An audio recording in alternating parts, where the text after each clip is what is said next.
Guruve Gaura Chandraya Radhikaya Tadalaya Krishnaya Krishna Bhaktaya Tadabhaktaya Namo Namo. So today we're gonna speak about a very, very interesting personality in our history. His name is Chanakya Pandit. Yeah, here is his book. This way, yeah. So Chanakya Pandit, who is that person? Why is he important? He was an ultimate advisor, basically, to a last emperor of India, last ancient Vedic empire that was existing about the time of Alexander the Great. He was the reason, basically, why Alexander the Great could not go more forward towards India and the East. He stopped Alexander the Great. And how did he do it? Basically, entire India was scattered. Yeah, India used to be the center of civilization. It used to be the richest, most wealthy place in the universe, in a way. Yeah.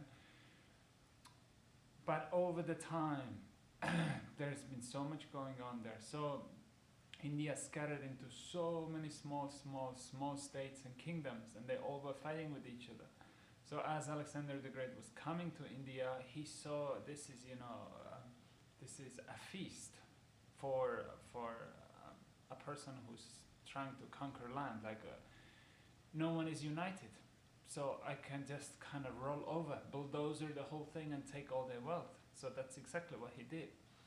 And as he was more and more progressing towards the east and taking more and more small kingdoms, Chanakya Pandit basically, he made an ultimate conspiracy. He overthrew like one of the large kingdoms, like a king who was present there, and he installed a new king there, Chandragupta, and he trained that king based on ancient Vedic knowledge. He was very advanced in political science, and basically he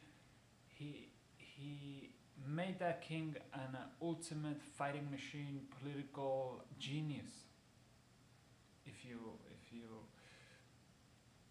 can say like this. Yes. So after this, Alexander the Great was stopped, and the last Vedic empire was flourishing in India. So what was he teaching? His teachings are very unique because he doesn't only speak about spirituality. He speaks about how to live in this present material world. What is important, what is not important, what should be done, what should not be done, how to operate in this material universe. Most of the Indian scriptures, they deal with spiritual matters, at least the ones we know in the West. Yeah, there is pretty much scripture for everything, but the ones that are famous in the West are more about spiritual matters. No one really knows about like political sciences. So Chanakya Pandit was expert on it. And now, when we're facing like a basically global crisis in culture, we can't understand anymore what should be done, what is good, what is not, which culture to follow, and like everything seems to go more and more into chaotic situation. So Chanakya Pandit teaching can rescue pretty much anyone quickly, very fast, to understand, to become a wise person, basically. Yeah, and his teachings are not something that is politically correct or smooth or easy to swallow. A lot of the things are very heavy truth, but if you don't follow, you will be a miserable person. So that's pretty much how he starts his book. First of all, he gives respect to the Supreme Lord, Lord Vishnu, who he worshipped, and then he starts his book with saying like, if even the wise person, if he doesn't know, if he makes mistakes, he'll be miserable. So it's very important to know the strategy, how to live the roles by. Yeah. So I'm gonna read one after another some of his verses, and then we'll discuss them basically. Yeah. So the first one, where he starts to give instruction, is that the wise person will come to grief if he does the unwise acts. And which are these? Of giving advice to a foolish student.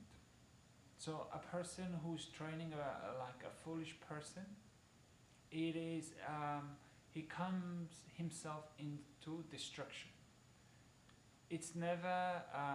Moreover, he states in another place like there is never ever a wise thing to do to argue with the fools, because the only person who's gonna be the fool at the end is you, because they won't listen. So basically what he says is you speak with the fool like the fool. Otherwise you'll end up becoming the fool. So never argue with the fools. Yes, very, very popular thing at the present moment in the internet. Everyone's arguing about some subject matter and trying to defeat the opponent with his intellectual capacity, with the facts and all this. Not realizing the other party is not interested in that at all, whatsoever. So if you see the other person is not interested in the facts or in morality or in injustice, any of this, there's no point of speaking with them from that level. You have to speak from their level, from their standard. And yeah, that's the way to protect yourself and not become a fool yourself. So next thing,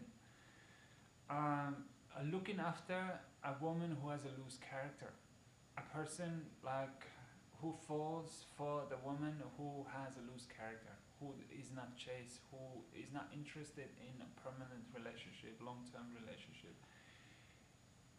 who has multiple partners, etc. Also a very famous subject matter in our world, and how to deal with this. And pretty much our families are destroyed. Yeah, in America I heard 80% divorce rate. So how to interact in this situation? So what he's recommending here, very clear. If you're looking after, if you have a girlfriend, you have a wife, you have a partner who has a loose character, you will ruin yourself 100%. There's a guarantee. So you want to fix your situation, that's what you got to fix first. Stop this foolish, loose relationship. Yeah, and then you become better. Alright, next one. Keep company of a sad person who has lost his fortune. That doesn't sound very good, does it? For our like a new age, compassionate, artificial compassionate mind state. We wanna be very kind and compassionate to the fallen, and especially who has lost their wealth and etc. Yeah, makes sense. Totally makes sense. However, according to Chanakya Pandit, if you are keeping company, very close company, means like you forming strong relationship with these people, that means that you're bound, because he is in sorrow. That sorrow will slightly blend into you. He will slowly also drag you down. And if not that, he's in a financial difficulties or whatever the difficulties, he might manipulate you some way or another to lend you some wealth or lend you some favors or something. And that ultimately will bring you down. Yes, you might lose your wealth as well. You might lose money as well. And then the whole relationship is even worse. So as hard it sounds, that's like one of his first instructions in the book. So you want to protect yourself, that's how you protect yourself. You have to understand the cycles of karma. People, nothing happens in this world by chance. Everyone gets what they deserve. Everyone creating the karma in every single moment as life goes on. So whatever you get is what you did before, and whatever you do now is what you going to get in the future. It's as easy as that. So I have to keep this in mind. The karma is one of the first fundamental understanding of Vedic philosophy. Very important. The internal life of the soul and the karmic birth in there, and how everything what people get is based on what they did before. It's once you understand, life becomes very much more simple. Okay. Now let's look the next one. He speaks about where to live. What kind of country should you live? Now we have this incredible new world, a free world, I would say, because in the past, no one was really able to travel the way we are, like in Europe or India or anywhere. People were more or less tied to their land. If not by the law, then by the language, by the wealth, by so many different means. So there was not like access to, like, you can go any country you want, more or less. It's like we live in Kali Yuga, and Kali Yuga is ruled, especially it's ruled by planet Rahu, and one of the distinct features of planet Rahu is the foreign travel. Yes, so as Kali Yuga kind of progresses, more and more, like a push is there from planet Rahu to get people out of their native birthplace, yeah, to explore the world for good or bad. So, where to live? What does Chanakya Pandit recommend about it? Do not live in a country that does not allow you those following things. So if these things are not present in a country, you should think about moving to another place or another town. Yeah. Self-respect first. Honor. Means of living. Family, friendship, well-wishers, ways of education, self-development. So these are like fundamental things what you need. You need to respect yourself to be respected by others. No one will respect you if you don't respect yourself. So first of all, the country must allow you self-respect, your growth. Yeah, like there's dictatorship countries in this world that don't allow it. So there's no point of living in this place. Then honor. Similar category, means of living. If you can make the money in the country that you live or in the town or city that you live, it's better to move on, because how are you going to function there? Yes. Family. Yeah, very, very important. There's an interesting new dynamic coming in a world where western side of the world is destroying family values, and the eastern part of the world, especially Russia and places like this, they boost the family values. So as before everyone wanted to go to the west, it can be the time when people will want to go to the east. Believe it or not, because the family is the cornerstone of society, civilization, of country.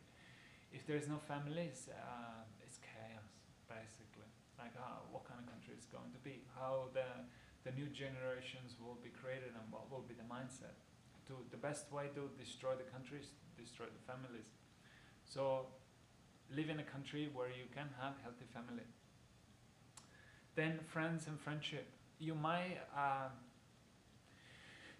find a job, right? You might find a way to make money in some country, but you might not find any friends. Very common thing again in this world now, like traveling a long distance, making lots of money, but not knowing anyone in this country. Before, like, friendship is such an essential thing between boys and girls, between men and women. Friendship doesn't exist really between opposite sexes. It doesn't. It's there to some mild way, but it doesn't really exist. It's between equal genders. So, if you want to have friends,